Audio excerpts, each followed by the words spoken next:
Estamos de volta e hoje estamos falando sobre a melhor idade.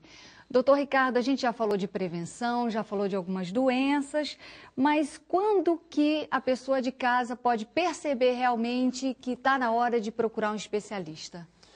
Olha, a reumatologia é uma especialidade com limites assim pouco precisos, né?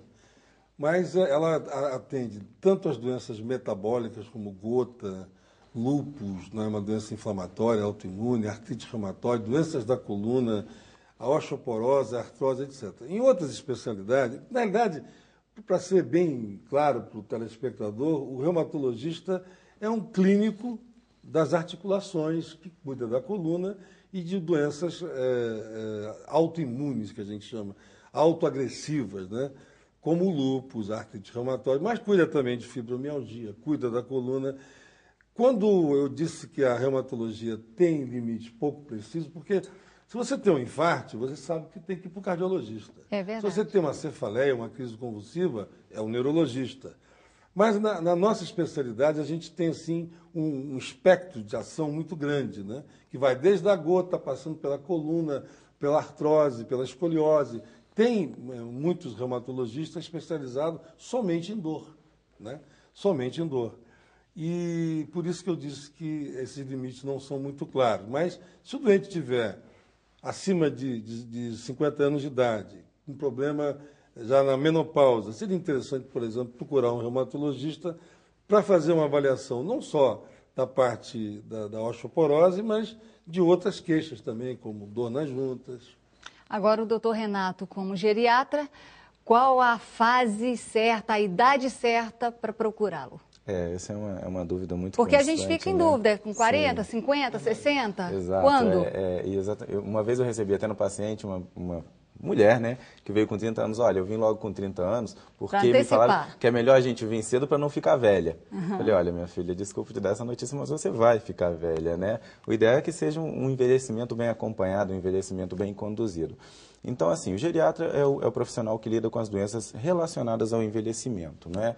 E muitas dessas doenças, em algumas situações, elas podem aparecer um pouquinho antes da hora, como é o caso até, né, da osteoporose, é comum em pessoas de mais idade, mas tem pessoas que têm osteoporose precoce, né? Qualquer distúrbio de memória, né? Distúrbios depressivos que são muito relacionados à terceira idade. E uma coisa muito comum, que então, assim, o geriatra seria o clínico melhor aconselhável que acompanhasse o processo de envelhecimento, né? Porque para que ele pudesse diferenciar o que é fisiológico do que é patológico com melhor segurança.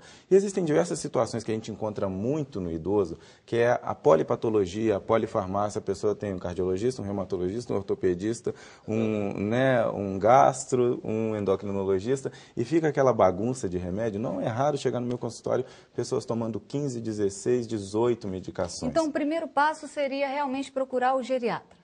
Né? Aí depois nessas você situações vai de polipatologia que são né, muito frequentes encontradas na terceira idade, mas que de vez em quando a gente encontra antes da hora, vamos dizer assim.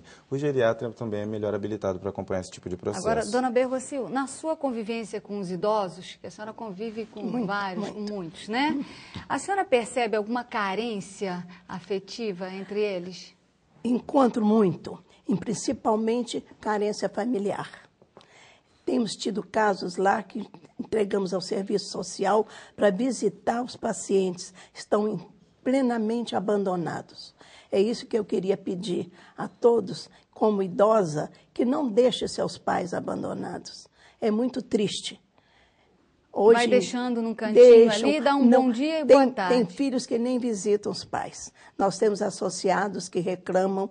E outro dia peguei uma senhora chorando porque a filha tinha mandado ela embora de casa. Isso doeu, são problemas que aparecem para nós na associação e nós temos resolvido com muito... Isso é uma realidade, né? Tem. Infelizmente. Você está falando, eu aprendi no consultório, dona Bergocil. Sim.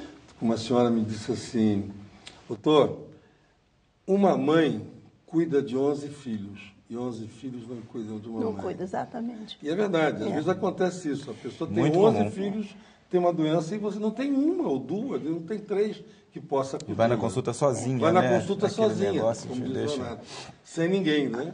É uma coisa realmente interessante. Agora, pior quando deixa no leito, né? Que nós também encontramos e damos assistência. Nós temos um serviço de assistência ao leito. E de maneira que isso, a gente sofre muito sabendo que existe esse abandono. Ou seja, alguém vai lá, interna Agora, e deixa lá. Eles esquecem que os jovens de hoje, os filhos, serão idosos de amanhã. Agora, isso é uma cultura nossa, porque Agora, tem alguns países que isso não acontece. Não. O idoso é respeitado até o último instante de vida. Médio, o idoso sempre que dá a última palavra. Nos índios também. Também na novela, né? Na novela sempre... Já O cacique lá é uma fato pessoa idosa que dá a idoso. última palavra. Teve uma No novela. Oriente do Japão também é assim, né? Sempre a pessoa mais idosa mas nós, eu acho, é consultada na Índia, né?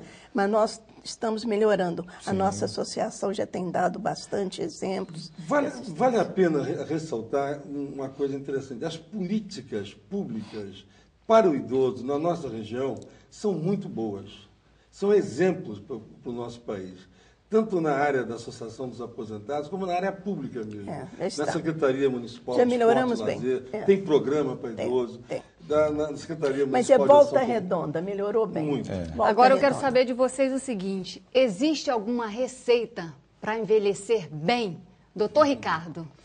Olha, eu acho que não existe uma receita de bolo, né? Mas uma dieta saudável, uma atividade física regular, apropriada, essa atividade social que a associação, por exemplo, faz é importantíssimo. O ser humano é um ser social. Mas eu gostaria de acrescentar uma coisa que a dona Bergonci me fez lembrar. Eu noto, o Renato pode confirmar ou não, que o idoso que tem uma sólida formação religiosa, o idoso que tem uma sólida formação espiritual, ele envelhece melhor, ele tem mais tranquilidade, ele aceita melhor os problemas da vida. Não é, dona Bergonci? Eu aceito. Quando ele é inevitável, com 65, com 70 anos, que você não deu uma parada e dê uma olhadinha para trás para ver o que aconteceu na sua vida. Excelente. E nem sempre o que aconteceu são coisas boas. Às vezes faz parte da vida acontecer problemas sérios, né? Então, aquele idoso que tem uma boa formação religiosa, ele tem uma capacidade de aceitação, né, desses problemas e administra melhor isso.